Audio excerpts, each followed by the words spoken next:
Hello, physics students. This lecture is in chapter 4 on the details of friction. So there's some physical reality that, in our world when objects move, a lot of times they're moving on a surface like your car, it's moving along the road, but it's also moving through air. And so there's these resistive forces that, really have an impact on motion, and that's something we need to take a look at. There's going to be, this physical aspect of trying to model this impact on motion with something mathematical that could be very complicated. So if you really think about putting a book on a tabletop, the book surface could be made of a lot of materials, and the tabletop surface could be made of a lot of materials, which means that you have really, just an infinite amount of combinations of these two materials that could be, rubbing against each other as you try to pull a book along the tabletop, or you push it or something like that. The bad news is that, it looks like friction is very complicated in that, there are just a lot of possibilities of what could be taking place, and that's true. The good news is we take care of this problem in a rather easy way, mathematically speaking. And if you give it some thought, this is going to make some sense. So some students will catch on to these ideas here very quickly, and you're in very good shape. If not, then you need to take some time and kind of work your way through exactly what's taking place here. In essence, friction will just be one more arrow that shows up on a free body diagram. That's all it is. It's just one more arrow. It's a force. Now, that arrow, though, has some physical reality of what makes that force a certain size. That is, different roughnesses will give you different amounts of effect on an object's motion. So something that's very, very smooth, like a ice skating rink, if you get a book and you push it across that rink, it may kind of glide from one side of the rink to the other. Now you try that same push with the book across your kitchen table, it may just go a few feet and then stop because that book is running into different amounts of roughness. And so that's something that we're going to have to contend with. But once again, we're going to take care of those types of issues in a very, very nice fashion. Now, normally what I would do is probably bring in a number of materials into a lecture and show you how friction is behaving, but I think we can just about do the same thing if we just really give this some thought here. For example, let's just have an object sitting on a surface here. So for example, let's just say we've got a level tabletop and we put a book on it. And my question to you is, what does that free body diagram look like? What are the forces acting on this object? I think this is really no different than anything that we've seen already before. We know that we've got the force of gravity, called weight, going down.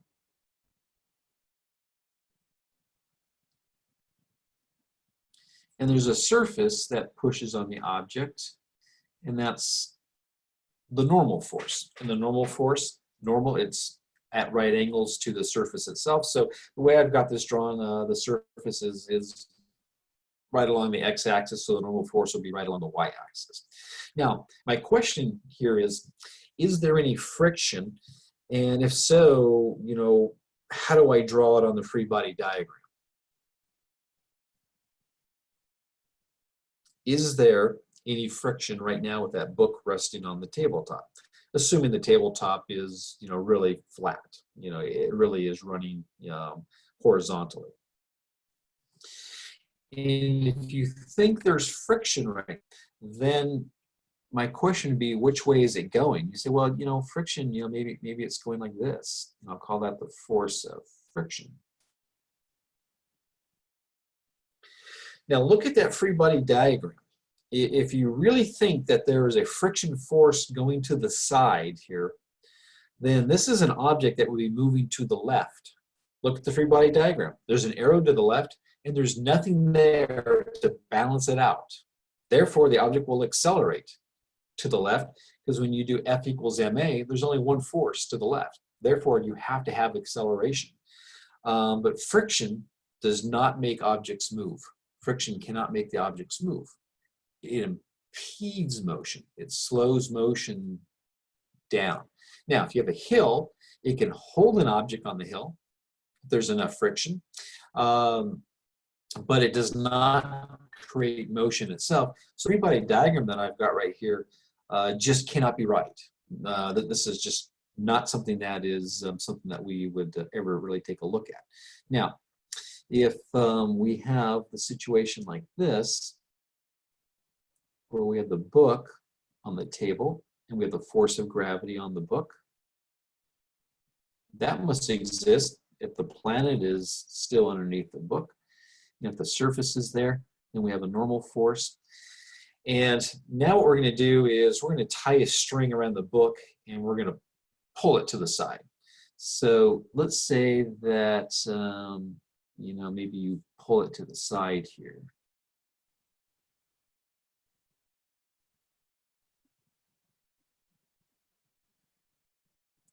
Let's say you're pulling to the right. Now, unless you have very exotic materials like a perfect sheet of ice or sort of air hockey table, there's roughness. There's roughness between the book and that surface. Now friction shows up, but friction impedes the motion always. If you're pulling to the right, then friction impedes that. It slows it down. That roughness fights it. And that's something I think we just intuitively know that, yeah, the roughness is just something that always fights you. Therefore, I do think now we have a friction that goes in the other direction. So we have this friction force, which goes in the other direction, and it fights you pulling to the right.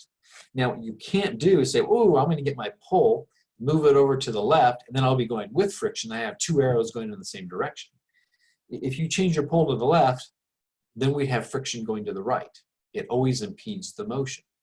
So you can't go with friction and get a boost. It cannot add to your motion. It just does not act that way. It's always some sort of impeding force. Now, it is possible to pull on an object. So you tie a string and you pull on the object and you get the string tight and you're exerting a force, and it might be really small, but the object does not move. Look at the free body diagram. Let's say that I'm pulling to the right with 1 Newton and the object didn't move. How big is the friction force, just in terms of a tug of war? That is, how big is the arrow going to the left to make that object stay there? Doesn't that have to be 1 Newton as well? I think it does. If I pull with 1 Newton to the right and it just stays there, then I need 1 Newton to the left. That's what a balanced tug of war is all about. Now, if I increase the pull on the object, I pull a little bit hard on the string, and let's say I pull with 2 Newtons, and the object still sits there because I have a bunch of roughness. If I pull with 2 Newtons, then what I've got is a friction force that has to be worth 2 Newtons. The arrow to the right and the arrow to the left will have to be exactly the same size if the object just sits there. Then if I pull to the right with 3 Newtons and the object still sits there, now my friction force is 3 Newtons. That's just what a tug of war does. If you exert a force and the object doesn't move, then you must have a force going the other direction that is the same size. That's just the way tug of wars work. And that's all we're really looking at here. So the friction force, the force of friction, can be a lot of numbers. It can be a lot of numbers. 1 Newton in this case, or 2 Newtons, or 3 Newtons. But eventually, you will pull hard enough in such a way that the object starts to move. And without you actually trying it and be able to see the measurements, it's hard for you to reconcile exactly what takes place. But let's say that, you know, on this example, I'm looking at this free body diagram in front of me. Let's say I finally pull with 4 newtons and the object just starts to move, and then I start dragging it along. What ends up happening is that to keep it dragging along, maybe just at nice constant speed, just drag along at constant speed, once I break it free, I will no longer have to pull with 4 newtons. I'll pull with a little bit less than 4 newtons. And that's because, you know, when the book is sitting on the surface and the surfaces are just sitting there, you can kind of almost think about, you know, the surface is a bunch of teeth on a comb, and the book, its surface is a bunch of teeth on a comb, and they kind of lock together there. And when you kind of start pulling on those things, they break free. And once you break them free, then it's just kind of the teeth of the comb kind of running across the teeth of the comb. Then that force is a little bit smaller until you stop the motion, and then they kind of lock together a little bit. Now it's a little bit harder to get it to move again. And so when people started studying this many centuries ago, you know, we run into, oh, to get an object just to move takes a big force, but once you break it free, you need a little less force. And so if you start looking at this in terms of an experiment and taking data, you know, kind of think this through here a little bit. Let's say that we're looking at some sort of experimental data. And here you're measuring your applied force, maybe in newtons. And then here is the force over here, and this is the force of friction in newtons. And in this case, you know, let's say that I exerted, you know, 1 newton, and the object didn't move. Well, then the friction force had to be 1 newton. So I've got this point on the graph. And then I applied 2 newtons, and the object still didn't move. Then I know my friction force has to be 2 newtons. It has to be, otherwise I'd have an unbalanced force and the object would be moving, but it's not. So then the friction force is up here at 2 newtons. And then I applied 3 newtons, and it still didn't move. And so then the friction force has to be at 3 newtons. So I've got something like that. So what's happening here is the friction force is the same size as the applied force. So you have a 45-degree diagonal going right up through your graph until it breaks free. So you keep applying force, and eventually you hit some magic spot where the teeth of the comb break free, and then the object will start dragging across the surface.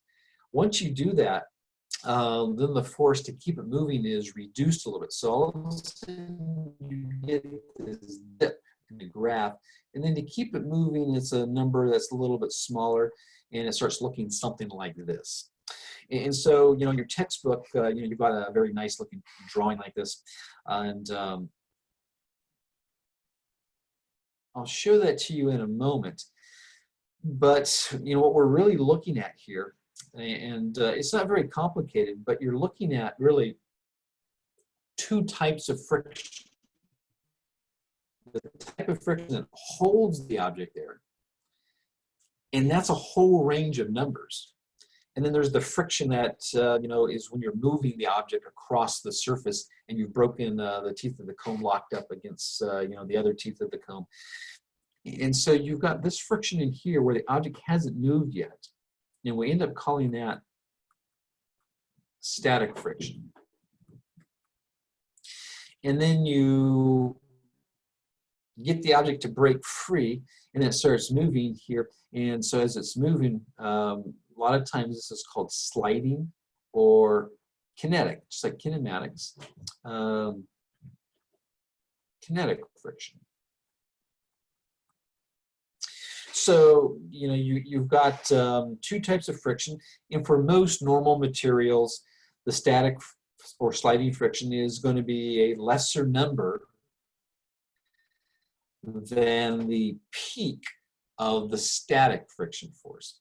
So static friction is, you know, a whole range of numbers, but sliding friction, if I'm measuring friction on the y-axis, is usually just kind of one number. And that's the way most materials work. Not all materials, but for us, it's always going to be working that way, which is kind of nice. So, you know, we have this complexity here of we have two types of friction. Sliding friction, and then we have the static friction. And the static friction is when the object has yet to really move, and then the sliding friction as well, once you've kind of broken the little bonds between the two surfaces apart, and you know, they're dragging across each other, you have a little lesser force. So if you've got a big heavy object like a you know, maybe a refrigerator, and you're gonna, you know, put a refrigerator, you know, new one in your kitchen. You know, what this graph tells me is once you get that box with the refrigerator in it moving, keep it moving. Because once you stop, then you have to fight static friction, and that's going to be a bigger number. So if this thing is heavy and it's hard to drag it across the floor, once it's moving, yeah, keep it moving. Okay, so you know, you do see this diagram here, you know, in your textbook, and I see some funny symbols on this diagram, but for the most part, everything that we just talked about really is true, and this is the way that you know, most surfaces are going to be working. Now, the question that I have is, if you just imagine dragging your book across the tabletop. So you tie a string around the book, tie it to you know, a spring scale so you can read how hard you're pulling. That how hard you're pulling is going to be your friction force. What is going to determine how big that friction force happens to be? And it may not be completely clear, but what I'm really asking is something like this. The force of friction. What does it depend on?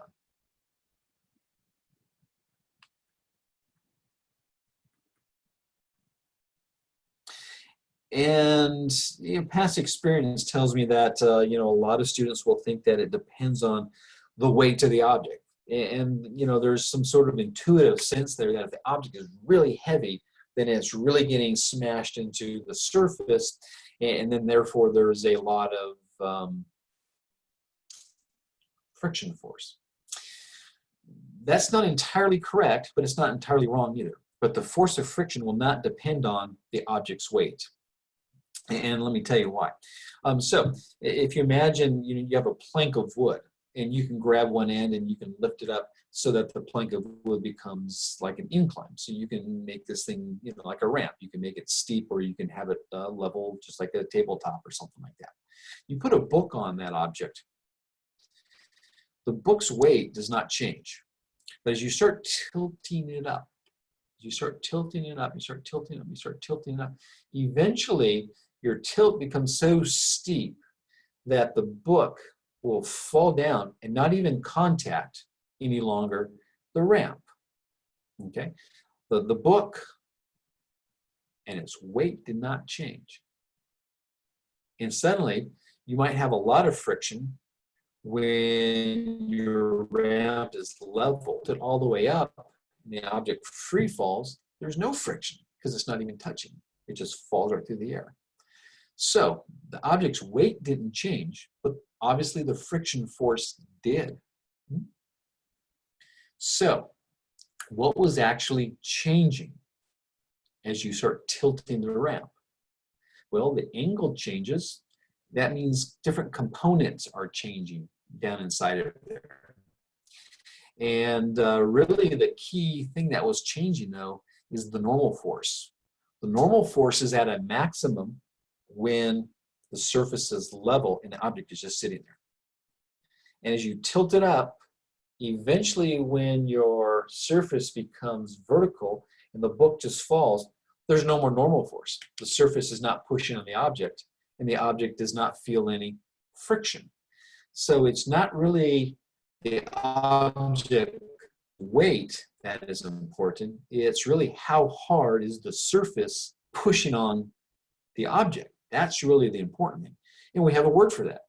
How hard a surface pushes an object. That's the definition of a normal force. The normal force is what's important. Normal force, it's a number of newtons. Friction is a force, it's a number of newtons. They're not equal to each other. There's still more complexity to kind of see this. But if one's in newtons and the other's newtons, they're proportional. So when the normal force is big, the friction force is big. When the normal force is small, the friction force gets small. And when the normal force goes to zero, then the surface is no longer in contact with the object, the friction force goes to zero. So the weight is not the important idea here, but I see why people think that. It's really the normal force. So in mathematical language, we would say something like this. Now the force of friction, I'm going to abbreviate it just like your textbook does. The force of friction is proportional to the normal force. That means when one is big, the other one is big. When one is small, the other one is small.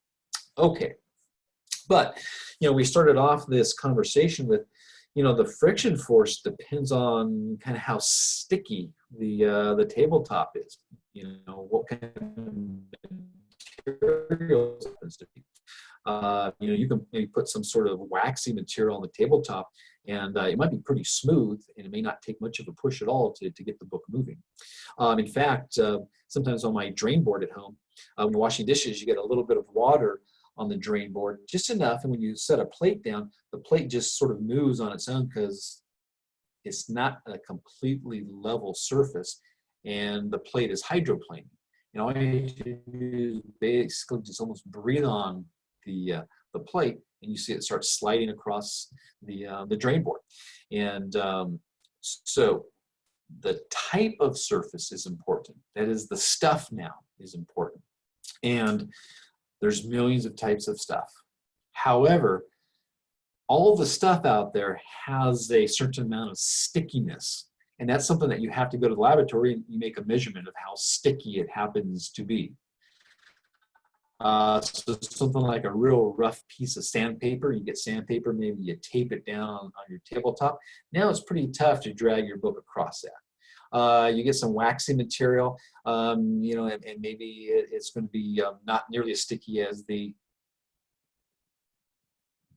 tough paper that you put on there, right? The sandpaper that maybe just real rough and coarse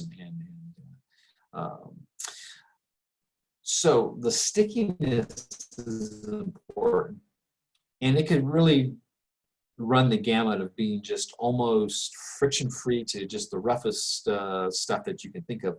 But what we're going to do is that we're just going to attach a number to the stickiness.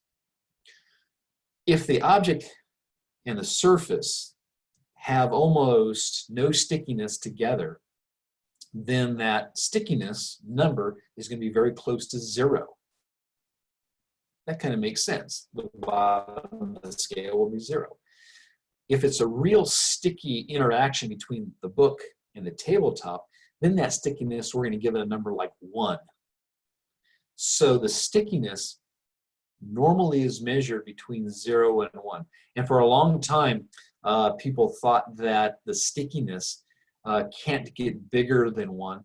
But with modern material science, we've got now stickinesses that get bigger than 1. So the scale has gone up, and maybe race car drivers owe their life to having very, very special rubbers on their tire that really give them a very, very high stickiness with the surface. And there's other things going on too. They got air dams on their car, which then pushes the car down into the surface, which means the surface pushes harder on it.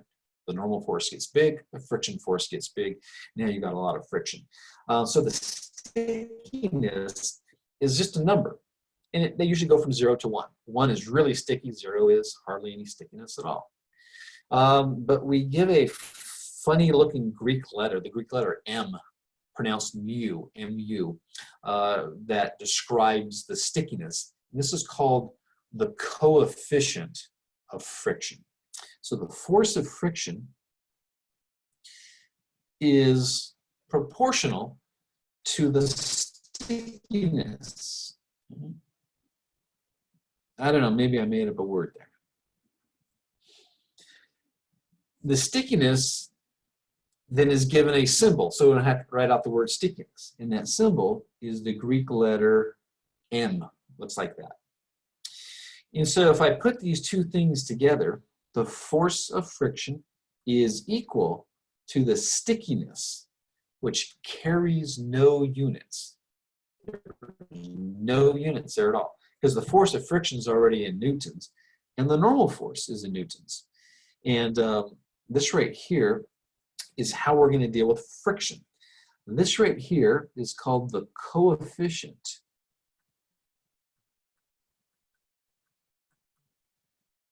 of friction. A big fancy term that means how sticky is the interaction between the two surfaces. This is the normal force, just like it has been for the last lecture. How hard the surface pushes on the object, measured in newtons. This is the force of friction.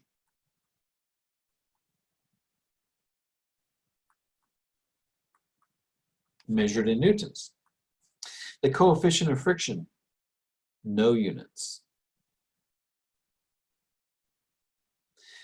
It's just a number that describes the stickiness, no units at all. So you have newtons equals newtons, and then there's a multiplier in it. And take a look at what's in that box. If the stickiness is close to zero and it becomes a very small fraction, and you multiply by the normal force, it makes the friction force small. And that's what you want, right? When the coefficient becomes a big fraction, closer to 1, and you multiply by the normal force, then the friction force gets bigger. So how much stickiness you've got is directly proportional to your friction force. Now, Professor Meidel, what about, all this garbage you were talking about a minute ago about there being two types of friction? Yeah, look at the little picture we got right next to it. Static friction, ramping up to some peak number, and then when you get the object moving, you have a little slightly smaller number, which is the kinetic or the sliding friction. What's in a box right here, the force of friction, which friction force is this good for? There's the good news, it's good for both. We just notate it differently for each one. So there's a static friction force. It's a whole bunch of numbers until the object hits this peak number of newtons where you break it free and it starts moving. Then you have a little lesser force, and then you drag across the surface, and you have this little bit smaller force called the sliding or the kinetic friction. The way we notate this is just with little subscripts. So we have static friction. We put a little S right there. Static friction has a coefficient. Now, static friction on the graph right next to this little box right here is a whole bunch of numbers. The coefficient is only defined for that point right there. So mu sub S comes from the peak static friction force. So you only have one coefficient, and you're really only concerned with when's the object start moving. Otherwise, who cares what the coefficient happens to be? You really just want to know, what is that peak? Now, kinetic friction, as you read across, is about one number. And so there is just one coefficient roughness. So, right? So when they lock together, you have a certain roughness. And when you break them free and the teeth of the comb are kind of, jiggling across the teeth of the comb, you have a different roughness or a different stickiness. That is mu with a little k for the kinetic friction. But what's in the box works for both. So that S could also be a comma, a K, and that S could also be a. It works for both. So friction is modeled in a pretty simple fashion here. It's the stickiness times the normal force. Those are the two important characters that describe friction. Now, there may be some other effects here too. Does, you know, if you turn your book on the side and you drag it across, you have different amounts of surface area. It's not that important. That is, when you go to the laboratory and you start making those types of measurements, you see it might have a very, very small effect, or maybe something you can't even measure. So just about any type of engineer that I've seen will deal with friction just like what we've got right here. Even experts that depend on a deep knowledge of friction, the physics community will work with it normally like this. There may be other aspects to it, and something like air friction is a little bit more complicated. And but you know, people that deal with putting rockets or jets going through this fluid that we call the air will have a great detail of knowledge of what these coefficients of friction are, and their models of friction maybe, you know, obviously will become more complicated. But for us, this is a guess. So looks like there's a lot of terrible notation in front of us, but what we really have are two types of friction: locked together and then moving across. When they're locked together, static friction. You have a number that describes that stickiness, and that stickiness is the coefficient, and it's only defined for the peak amount of static friction you can get before the object breaks free from the surface and starts getting dragged along. As it drags along, you have a little bit different coefficient. You have a different amount of stickiness, and that's called mu sub k. That's just the stickiness as the thing is moving across the surface. So it looks terrible, but you know, it just takes a little bit of getting used to. But what you're really trying to do here is model something very complicated like friction, and it's modeled pretty simply. It's a stickiness times a normal force. And so it probably doesn't surprise you that in your textbook, excuse me, you know, you may have a chart where people have been measuring these coefficients really for centuries. Ever since Newton gave us Newton's laws of motion, and you got the second law. The second law allows you to make these measurements. Without the second law, you'd be pretty stuck, right? You'd have no mathematical way of writing down any details about a tug of war. That goes from F equals ma. You need that law to be able to really figure out what these coefficients happen to be.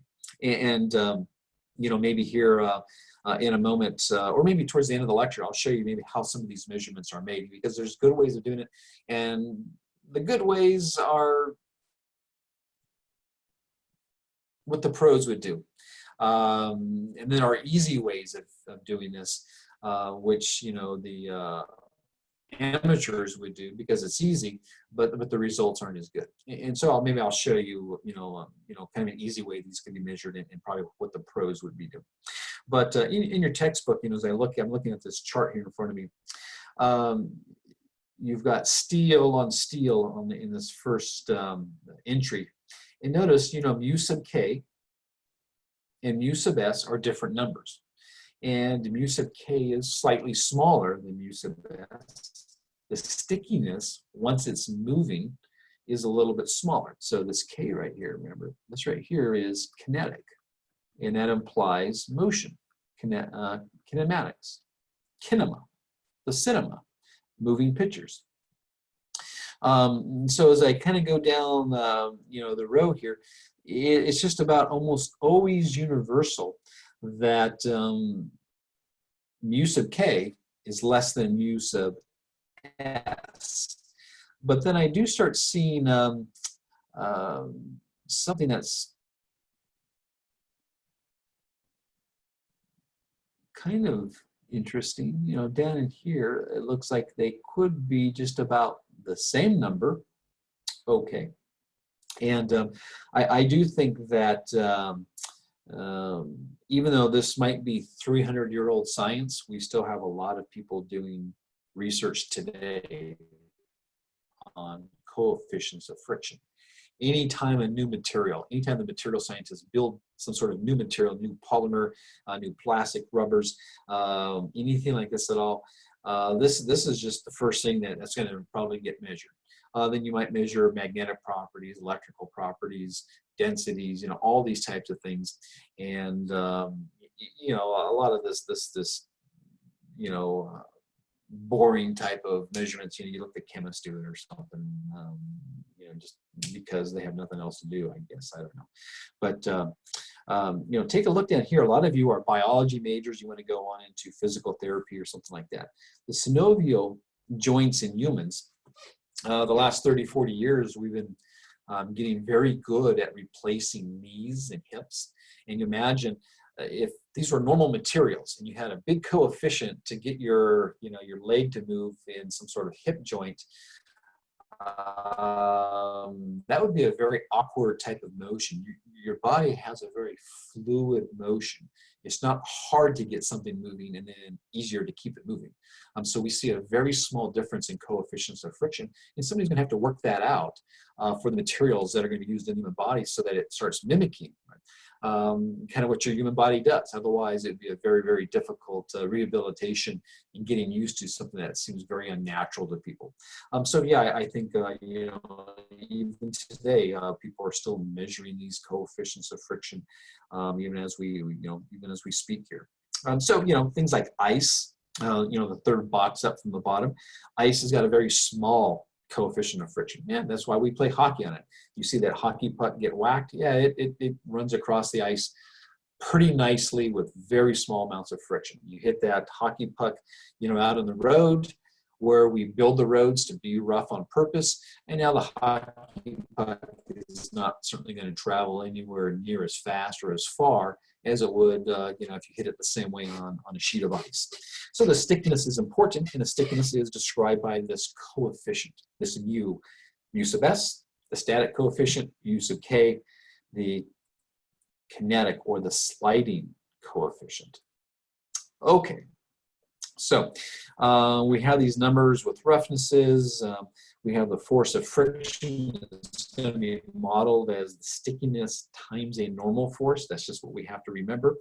And then suddenly you're just sort of thrown into the fire, and here's a whole bunch of homework problems, and you're expected to work them out. But you need to really work through these ideas of how this is being developed and what's taking place here. So I've tried to give you reasons to understand why there's friction in some cases and why there's friction in not friction in other cases, why we get this very cool looking graph here that has a 45-degree hill peak, and then static friction kind of just maintains itself in the graph, and then how we're going to model that friction force in a very simplistic but a very realistic fashion. This works very well for the sciences and for most engineering. Not all, but for most engineering, this works very nicely. So let's take a look where there is some roughness in some sort of problem.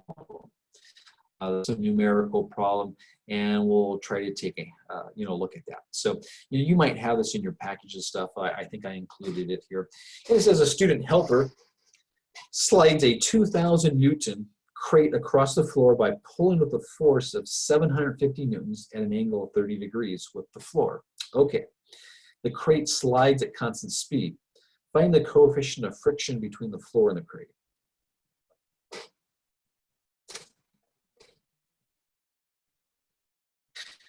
So you've got two choices here. One choice is you just hit the panic button and you just fold up your book and you just go away and say, there's no way I'm ever going to be able to answer something like that. Your other choice is, I'm going to look at this very logically. I'm going to analyze it, see what I know, and I'm going to let Newton's law really do all the work. This is just a tug of war. Tug of wars start with free body diagrams. I'm going to get a free body diagram down.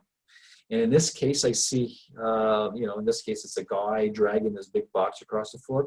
He's dragging to the right. There's going to be some forces to the right because he's dragging to the right. It says pulling force. But there's some roughness on the floor. Well, okay, now it's a kind of a realistic situation, so the roughness will fight that. So that'll be an arrow to the left. Not a big deal. Arrows to the right, arrows to the left. There's a planet pulling on the box. Okay, there's an arrow down called gravity, the force of gravity, weight. There's a surface push on the box. Okay, well, if the ground is the x-axis, then the ground pushes along the y-axis at right angles to it, the normal force. So if I don't know the definition of normal force and how it points from the previous lecture, then you're gonna have problems, right? You need to make sure you know these definitions and you can put them into play. There's not a lot to memorize here. Very few details to memorize, but we need to be able to put them into play, which is one step more difficult. We need to be able to apply those ideas to something like this. So hitting the panic button is what some students will do, and I don't know a way of stopping people from doing that. But I don't know what the answer to this problem is, but I know what I need to do to get to the answer. I'm going to draw a free body diagram. That forces me to write some equations down, and then I'm just going to trust that my mathematical skills, my algebra, are good enough to be able to work it out. And I think the situations that we're looking at here, the math can't be so hard that we can't do the math. So the math shouldn't be a problem. So it's really just looking at the free body diagram that forces the equations, and then we could solve the equations. So don't let this intimidate you here really at all. So I'm going to start with the free body diagram here, and so here's the ground.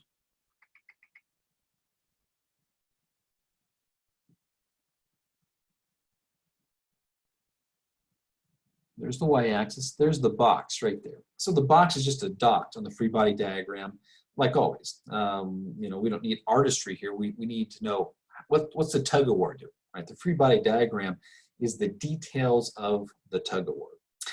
All right, so this is probably like a student who comes in late. So this long kit is, moving some stuff in my stock room or something like that. So they're pulling here at an angle. Okay, so the student does that.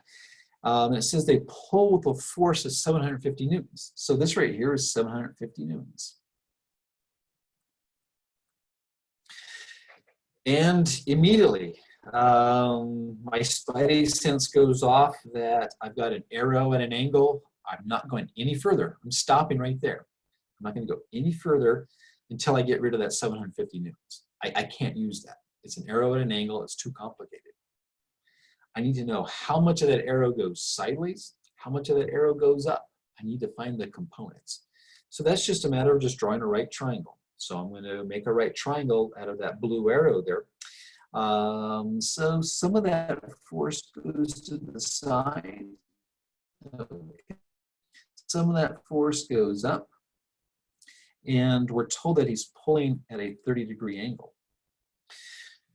So over to the side, I'm going to find out how big those components happen to be. So somewhere along the line, I've got a little triangle here that's got 750 newtons going just like that. I've got 30 degrees right here. And I've got some pull to the side. And to the side, we call those x's. And we've got some pull up and down. We call those y's. And sines and cosines should do that for us. So the trigonometry here isn't, terrible. So the cosine of 30 is the adjacent side all over the hypotenuse. That's one equation you want to know. That'll pop out of my calculator pretty fast. The sine of 30 is the opposite side. That's the y's all over 750. So both of those will come out of my calculator pretty quickly. So I'm going to get 30 on my calculator.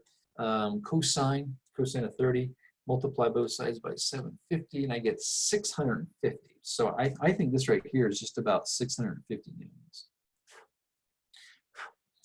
And so sine of 30 is 1/2. 1/2 times 750. This is 375 newtons. Okay, so in my thinking, this is gone. That's 750. The minute I run into an arrow at an angle, that's just my enemy. I need to get rid of those things. I need to get rid of them all the time because Newton's second law does not allow you to put that in anywhere. So that doesn't do me any good. But that's what the person's doing. The person is pulling to the right with 650 newtons. The first rate up with 375 newtons. Who cares at 750 newtons at a 30-degree angle? It's at an angle, and I don't care. I need to know how much is to the right, how much is up and down. Okay, so there's a planet pulling on this object. And they tell us that it's a 2,000 Newton crate, so that's, you know, the object's weight. And so it looks like it's not one significant figure, but it looks like we've got more. So it looks like somebody can really sort of measure this here, you know, pretty nicely. Now, the box here, the crate, is on a surface, so the surface pushes on the object. So there's a surface force. That is the normal force. The normal force has to be normal at right angles to the surface itself. The surface is the x-axis, pushing up on the object. Okay, so up until now, this is what our free body diagram would really look like. But we do have one more force that has to show up because we have this built-in roughness now. So we've got this roughness. And so if I'm pulling to the right, I've got the force of friction impeding that motion. It has to be shown as something that is slowing it down. It's got to be in the other direction. That arrow is the force. So this is the, oh, and the object is moving, right? The object is moving. So this is the force of friction, and I'll put a little K right there. The force of friction, kinetic, the kinetic friction force. And it has two parts to it. The stickiness times the normal force. The stickiness times the normal force. I'll just put that right on my diagram because it just reminds me of the definition. Memorize the definition of friction. It's not that hard. The stickiness times the normal force. Once or twice, you've got to have that. Okay. So this is what the free body diagram looks like. And I think we're done. We pull to the right, friction goes to the left. Gravity pulls down, the surface pushes up. Otherwise, the object would be moving up and down, and it's not. We're done with the free body diagram. That diagram forces us to write very specific mathematics. The mathematics doesn't come from anywhere else except for that picture. So this is really the important part of the physics, is looking at the situation and getting that picture down. Now, there's going to be some analysis with the words and that we're going to have to deal with, but you know, a big part of the physics is done. The math hasn't started, the analysis with the words hasn't started, but the friction, I think, is, excuse me, the physics is just about done here. Okay. To be honest with you, I don't even really care what is being asked. I'm sort of looking and it says, what's the coefficient of friction? Blah, blah, blah, blah. I kind of don't even really care because the only way I can get an answer to anything that's being asked here is to look at Newton's second law. And that's exactly what I'm going to do. I'm going to look at that picture, and it's going to force me to finish the physics. So really, I've got the important part of the physics right here in front of me. But to finish the physics, I am going to write an equation for the x direction. I'm going to write an equation for the y direction. It doesn't matter which way but I'm going to do them both. Okay. And my experience just tells me that you usually will have to do both to get an answer to the problem. Not always, but a lot of times that happens. But it's just good practice to look at the tug of war here. And I'm going to just write this out. So all the forces sideways is set equal to the object's mass times acceleration sideways. So there's my law. There's my coordinate system. And I'm just going to look at the picture. I see two arrows going sideways. That is parallel to the x-axis. There's only two. So that's not that complicated to add them all up. Equals the object's mass, okay, and its acceleration. It's moving sideways. What is the object's acceleration? We need to know that. I'm looking at the words. Oh, I think I know exactly what the object's acceleration is. It's moving, but take a look here. It's being dragged at a constant speed. That has to now ring bells in your head through the definitions. If the speed is constant, what kind of acceleration do you have? You have none, zero, identically zero. There is no change of velocity. There's no change in speed. There is no acceleration here whatsoever. Those words tell me something. So when I see the words constant speed, that implies immediately that my acceleration in that direction is zero. It's moving in that direction, but it's moving with constant speed. It's not going faster and faster and faster. It's not going slower, slower, and slower. It's not some herky-jerky motion. It's just one constant speed, and that's all it is. So all arrows going to the right are positive. Any arrows going to the left are negative. Okay, here's an arrow going to the right. I'm just looking at my picture, 650 newtons. Add them all up. Add up your vectors.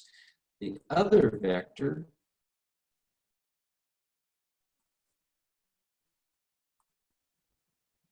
is going to the left, so it gets the minus sign. And this gives me an equation. That is, this arrow and that arrow are sideways. They've got to show up in the sideways equation. Sideways, sideways, x direction. It's got to show up here. I'm 2/3 done with the physics. The first third is the free body diagram. I just wrote an equation for the x direction. The last third of the physics is writing an equation for the y direction.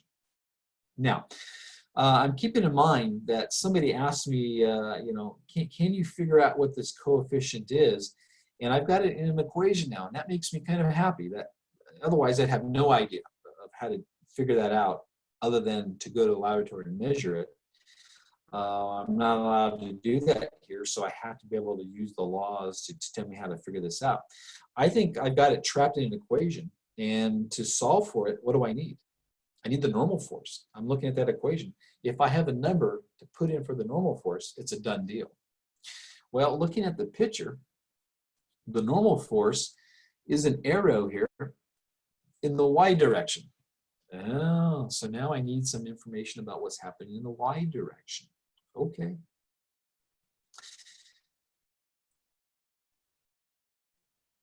I'm going to add up the y direction, set equal to mass times acceleration in the y direction. Any arrow going up is positive. Any arrow coming down is negative. As the object is being dragged across the floor sideways, it experiences no motion in the y direction. So there certainly cannot be any acceleration in the y direction. Now look at the picture. The picture will tell you how you write your equation. All arrows going up are positive. All arrows coming down are negative. Here is one arrow going up.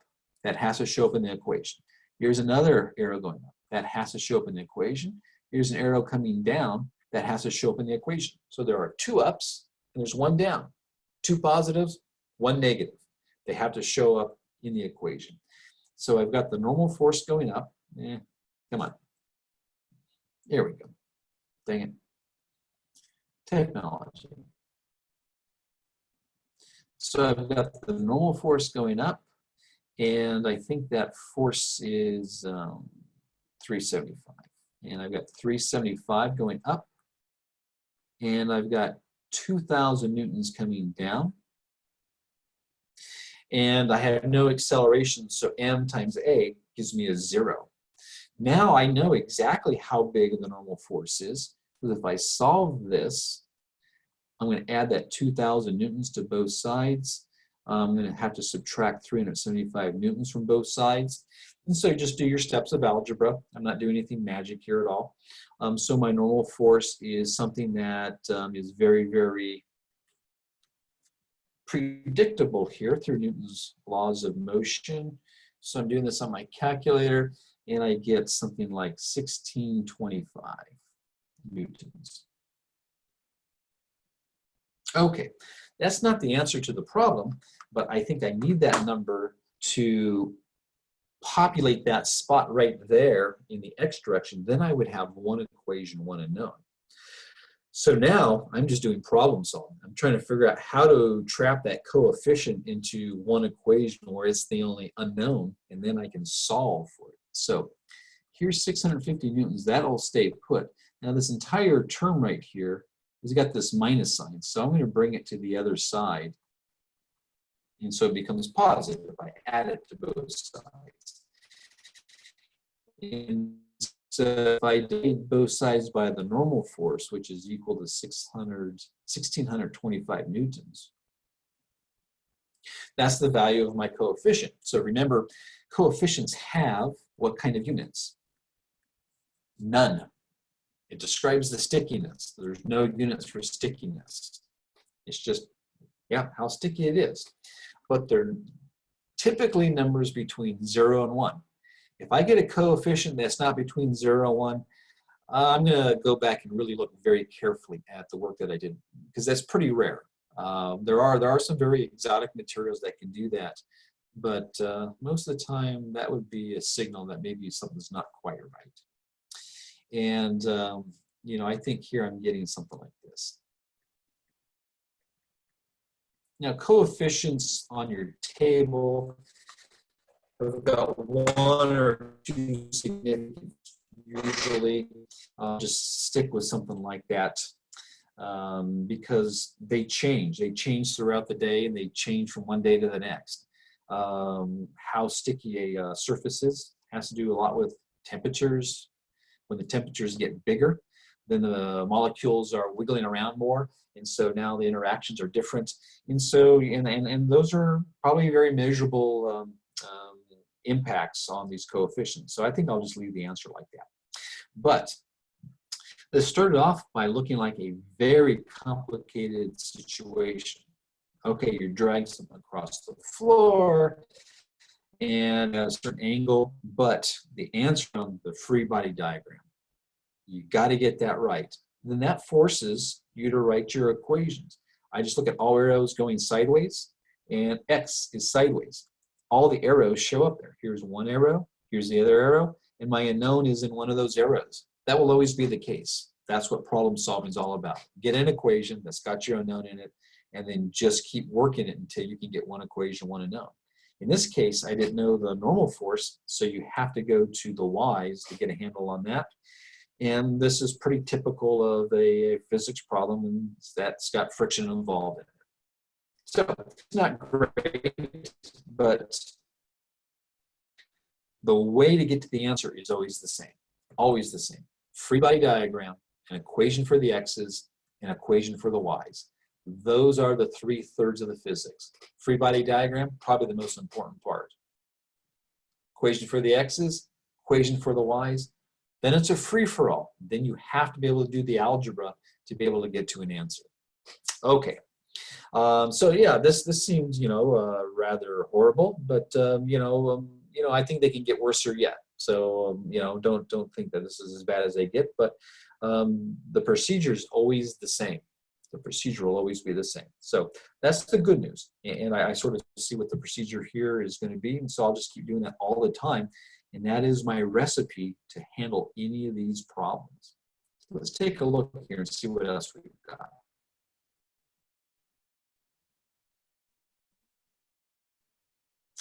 Okay, so we got the same lunkhead here who's late for class all the time, dragging this object now up a hill or something like that. But looks like maybe it has a different mass, and let's just sort of see what's happening here. A box of mass 52 kilograms is on an incline of 22 degrees. Okay, so I think we have 22 degrees. The box is pulled up the hill with an acceleration of 0.15 meters per second, 0.15 meters per second squared, with a force T. Okay, so T is how hard he's pulling, which makes an angle of 37 degrees with the incline. So I think this right here, that angle there, sounds like it's 37 degrees. Okay. If the coefficient of kinetic friction, so this is a rough surface here, which is good, otherwise he'd be sliding down the hill, is 0.3. So the coefficient here is given to me as 0.3. How large is this force here? So there's, you know, in other words, how hard does this person have to pull at 37 degrees up a hill that is inclined at 22 degrees to get the object to accelerate up the hill at this 0.15 meters per second per second? Okay. I have no idea, once again, what the answer is, but I know how to get to the answer. That's the important part. You got to know how to get to the answer. This is like adding fractions. And you first see in 4th grade, 1/3 plus 1/4. You think, well, 1 plus 1 on the top is 2, and on the bottom, 3 plus 4 is 7, 2/7, and you get the answer wrong because there's a procedure. The procedure is get a common denominator. Then you fix up the numerators with the new common denominator. Then you add up the numerators and you leave the denominator alone. This is no different. There's a procedure to get to the answer here. And it starts with getting a common denominator in fractions. Here it starts with a free body diagram. Get a free body diagram going. Okay. Now, the object is moving up an incline. So I'm going to get my x-axis and I'm going to tilt it to match up with the incline. That mathematically will make me pay in a very small fashion. Where I pay is that my weight vector now does not line up with the y-axis. But what I get in return is that the motion is just in the x direction. Otherwise, it'd be a projectile problem. And I'd have motion in both directions, and I don't want that if I can get rid of that. In projectiles, we can't get rid of it, but here we can. So I can get rid of that, you get rid of that. Otherwise, believe me, your mathematics is doable, but not pleasant. Okay. Let's just leave it like that. So my x-axis lines up with the hill. My y-axis is at right angles to that. There is the box. That's the key object, and everything is pushing and pulling on that box. Okay. You got to be very diligent with your free body diagram. If you're not, then if you miss a force here, then your math has to be wrong because the math comes from the diagram. That's where you get your equation from. So you really want to make sure that you do this very, very carefully. Okay, so let me get some different colors going here. All right, this lunkhead here is pulling this thing up the hill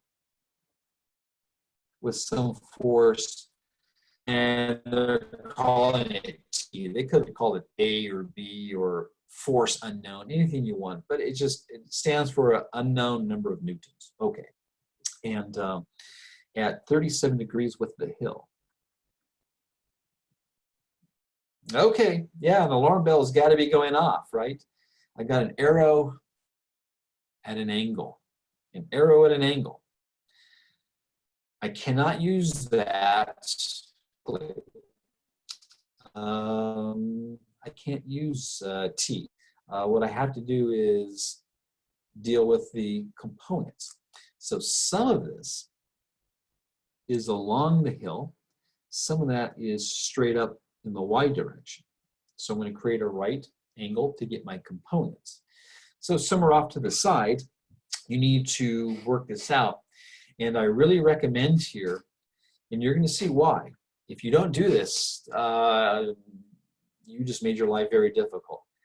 I'm going to name each component. I can't put a number there. If I knew the hypotenuse, there would be no question, because the question is how large is that force, which is the hypotenuse in this triangle. I can't put numbers down, but I'm going to name each component after the hypotenuse. That is, what's the longest part of a right triangle? The hypotenuse. The two other sides are just fractions of the hypotenuse. Sines and cosines give you that fraction. And so I'm going to write it down exactly that way. I'm going to let sines and cosines tell me exactly what to do here. So I'm just going to kind of, go someplace off on the side here. And I've got 37. I'm just got a right triangle, so I'm not going to worry about it being inclined or anything like that here at all. And here's my x component, and there's the y component. Now, if I take the cosine of 37, That's the adjacent side all over the hypotenuse. In other words, the hypotenuse times the cosine of 37 is the x component. That's the way you want to name your component. It's the hypotenuse times a fraction, right? The two legs of the triangle are shorter than the hypotenuse. And the cosine is just a piddly little number between 0 and 1. That piddly little number is the fraction that you multiply the hypotenuse by that gives you the side of the triangle here that is next to the 37 degrees. Now, if I take a look up here at my little triangle here and I take the sine of 37, that's the opposite side all over the hypotenuse. In other words, the hypotenuse times the sine of 37 is the y component. So this is the hypotenuse times the sine of 37. So that other side is a different size fraction of the hypotenuse, and the sine of 37 gives you that fraction. So this right here never shows up anywhere in my thinking. It's just all gone. It's all gone out of my thinking. Totally gone. Because the components show up in Newton's laws. Any arrow at an angle will not. So you just get rid of that. So to get rid of it, probably the best thing to do is really get rid of that. It's gone. The two components show up. Only that's what shows up in the math are the components. Okay. What other forces are at work here? You can't forget any of them. If you do, then your math was wrong. Well, I think there's a planet pulling on this object. So there's a planet pulling on the object. So let's make the planet vector a different color. So we've got the force of gravity straight down. So the object's weight, I need to know that definition. Very few things to memorize. If I don't know that definition, I can't finish the problem. I got to know what the definition of weight is. Now the hill is inclined at 22 degrees, and I got my axes inclined at 22 degrees. That 22 degrees, if you remember a look at the lecture on normal forces, that angle of 22 degrees always will find its way in between the weight vector and the y-axis. So 22 degrees is right there. And if you don't remember why that comes about, refresh yourself and review that little part of that lecture. So I've got 22 degrees there. That's coming from this 22 degrees right there. So they're always going to be the same angle when you look at just the right triangles here. Now, once again, I've got a little warning bell going off. I've got an arrow at an angle.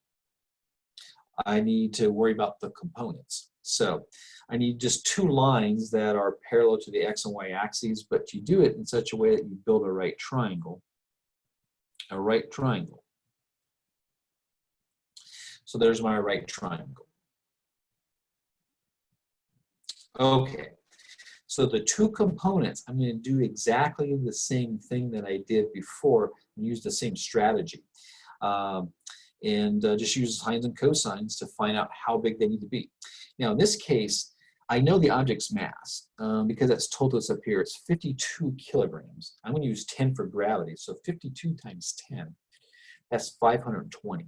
So this piece over here of the triangle is 520 newtons. Never going to use that anywhere in any mathematics, except for to find the components. So sines and cosines should be able to figure this out for us. So someplace off to the side, you got to be able to do your right triangle trig here. You take a look, here's 22, and so the side that's next to it is really the y component, the component that goes up and down. So the cosine of 22 is the adjacent side, the y, all over the hypotenuse. That's one equation you'll want to know. Cosine of 22 is the adjacent, the y component.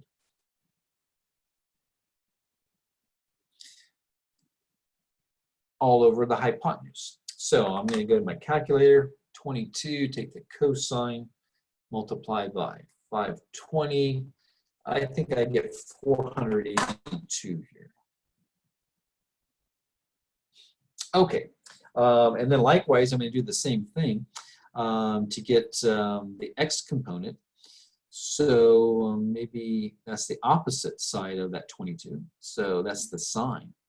Sine of 22 is the opposite side all over the hypotenuse. That's one equation, one unknown.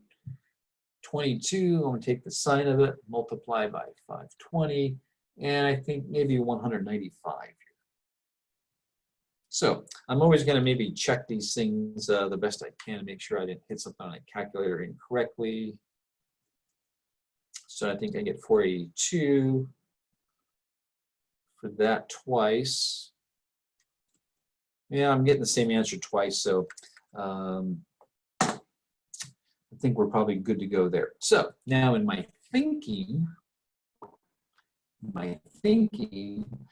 this 520 now disappears. Only the components show up in Newton's law of motion. So let me get rid of that line there too. Okay, I've got components now. Any other forces? There are. I think there's two more here, it looks like. And so, different color here. There's a surface pushing on the object. So the surface force is the normal force. You never get that for free. You never know what that is. That's always going to be something you have to do some analysis to find out what that is. That's just the way it is. Rarely are you going to read a bunch of words and says, oh, by the way, the normal force happens to be, you just really kind of don't see that. So you're dragging up the hill, and so you must have some roughness then fighting you, and that roughness is going down the hill. And so that's the force of friction. And this object is moving, it's kinetic friction. The definition is the coefficient times the normal force. I'm just going to put that right in the free body diagram because that's what I'm going to be dealing with. That's the definition. And in this case, they told me what that coefficient is. So this number here, the coefficient, the stickiness is 0.30. That number right there, yeah, I don't know what that is. That's a question mark. So I don't get that one for free. Okay, so before you go any further, you stop and you think, are there any pushes or pulls here that I'm forgetting? If there are, they need to be in that free body diagram.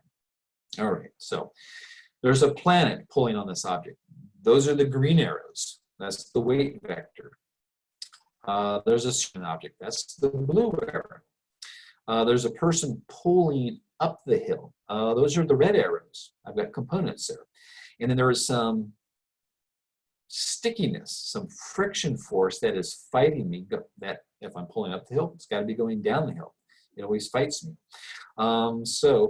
We've got all of those forces taken care of, and I don't really see anything else that's acting. The only other information that we have is that it's going up the hill with an acceleration. Acceleration is not a force, so that doesn't show up in the free body diagram. The free body diagram just really has forces and components in it. Okay, so I think I have my most important 1/3 of the physics done. My 1/3 of the physics is done. The other 2/3 of the physics is to look at that diagram, write an equation for the x direction, write an equation for the y direction. The equation, yeah, you're going to use Newton's second law of motion. That's the recipe for the universe. Why objects are doing what they're doing in terms of motion. There's nowhere else to go. And it's a pretty simple equation. Add up all the forces in a direction, set it equal to the object's mass times acceleration in the direction. And then the physics is done. Doesn't mean the problem is done, but the physics is done. The math may be hard, the math may be easy. You never know. These things always go different ways. So let's just take a look at that diagram and see what we need to do here. So I'm going to try to keep that diagram as visible to me as possible as I start writing my Newton's second law here. I'm going to write it for the x direction, add up all my forces sideways, set equal to mass times acceleration sideways. And my sideways now is kind of going like that. So I think I'm going to call up the hill positive, down the hill negative. And I see three arrows that go directly sideways. There's a red component up. There's a green component coming down the hill. And there's a purple component coming down the hill, the friction force. So this tells me to add them all up. Add them all up vectorially. They have signs. Some are positive, some are negative. One's going to be positive, two will be negative. So I've got one going up the hill. T cosine of 37. Add them all up. I've got 195 newtons coming down the hill. Add them all up.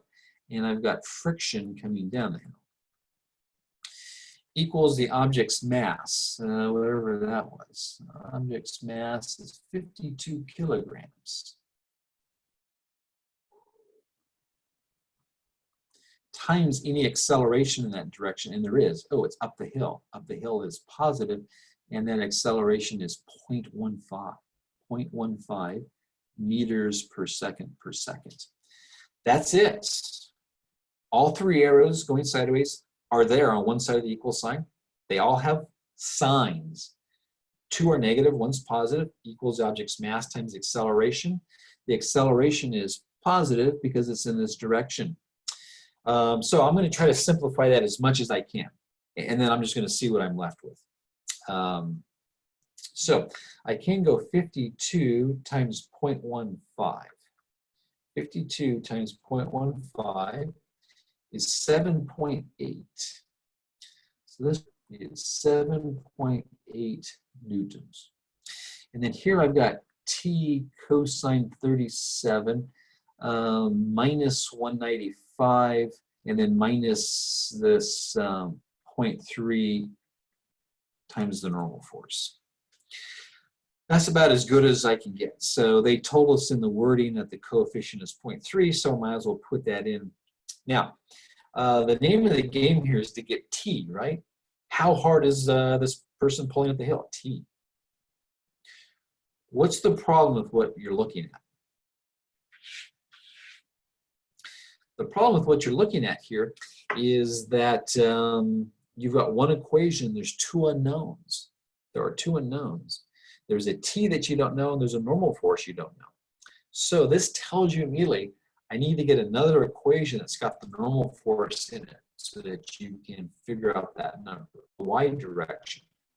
So take a moment and write down an equation for the y direction looking at the picture. And I will try some here in a moment too. So go ahead and try that here.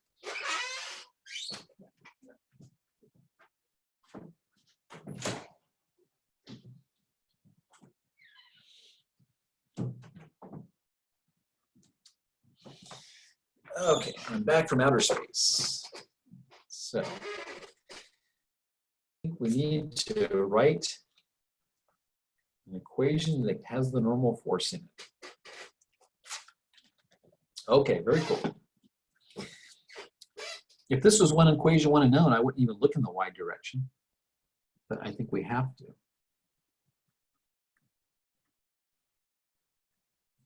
And the y's are kind of sideways like this. So there's my law. There are my coordinate system. That's how I'm going to get plus and minus signs. And you know, I think what you need to, you need to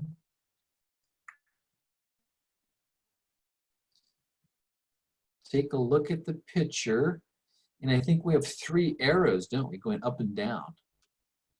Here's an arrow going up, the blue one. Here's an arrow going up, a component of the person pulling, and then here's one that's going straight down. So all three of those have to show up in this equation. The two going up are positive, the one coming down, I'm going to call it negative. Now, as you drag this thing along the hill, how much acceleration do you get in the y direction? Well, it doesn't even move in the y direction, so I'm going to have a 0 there for my acceleration, I think. So I've got a normal force going up, and I don't know how big that is.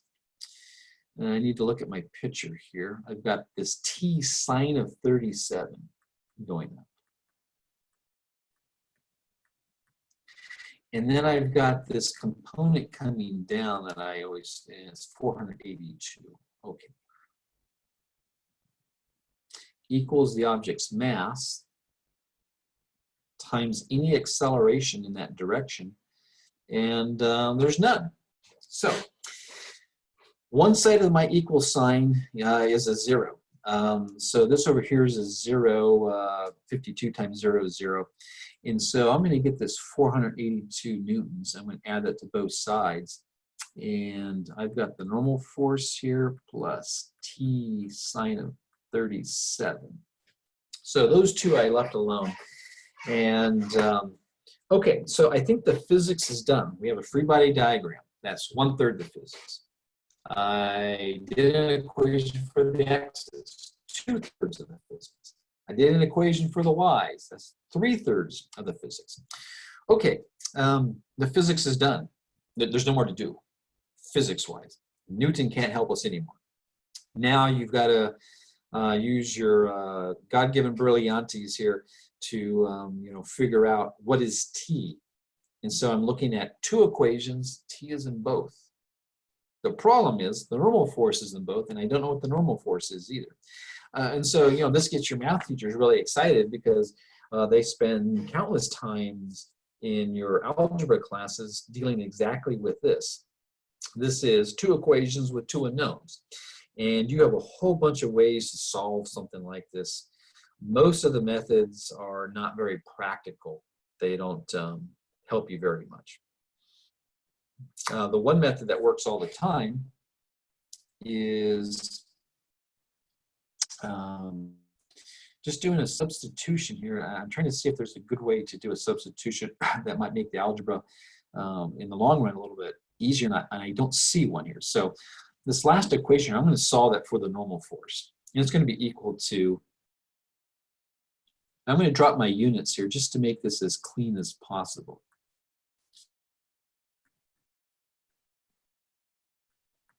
Okay, so the normal force is equal to 482 times the sine of 37. I'm going to get all of that garbage that the normal force is equal to. I'm going to get all of that garbage, and I'm going to substitute it right into that spot. That takes the normal force out of that first equation and just has T's left. Then it's one equation, one unknown, and then T should come out of the algebra. So here, the math is not great, but you know, Newton doesn't care what the math is. He gave you a recipe to understand the whole universe motion, and so that's pretty good. It just means we have to deal with two equations, two unknowns here. So just be very, very careful and just take it step for step. So I'm going to get this equation here, and that's T, my unknown, times the cosine of 37 minus 195 minus 0.3, and then all that garbage is in and going for the normal force. Substitute that in.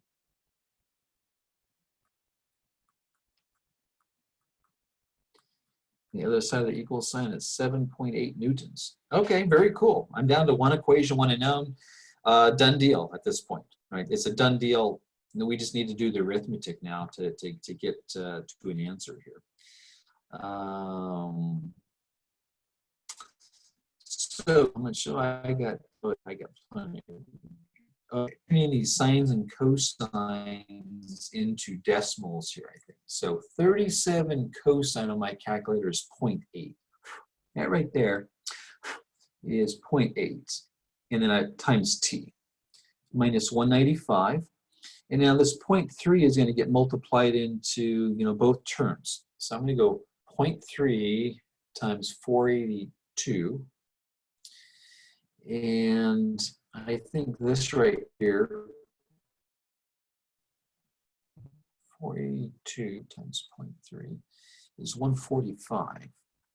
Okay. Now, sine of 37 is just a decimal on my calculator. I'm going to multiply that by 0.3. And I get 0.18. So 0.3 times this sine of 37 gives me 0.18. Let us say negative times a negative here. So that's positive. So I'm going to try that again. I have a negative times a negative, gives me the positive, and 0.3 times sine of 37, yeah, 0.18 or so. And then that t is our unknown, so that's just sitting there, and then it's equals 7.8. I'm going to drop the units, because now I'm just looking at algebra. Okay, so just like in a math class, I'm going to get all of my t's and combine them. So I've got 0.8 of them here, I've got 0.18 there. So I guess when I add them, I've got that many of them. And then I've got these numbers here, and they're going to go to the other side of the equal sign. So I've got 7.8 newtons. I've just left that alone. And I need to add 195 to both sides. I need to add 145 to both sides. So that's what you do in algebra class. You got a minus sign in front of a number, you pick it up, you move it to the other side, you do the opposite, the inverse operation, you add it up. So I'm going to add up all those numbers on that one side.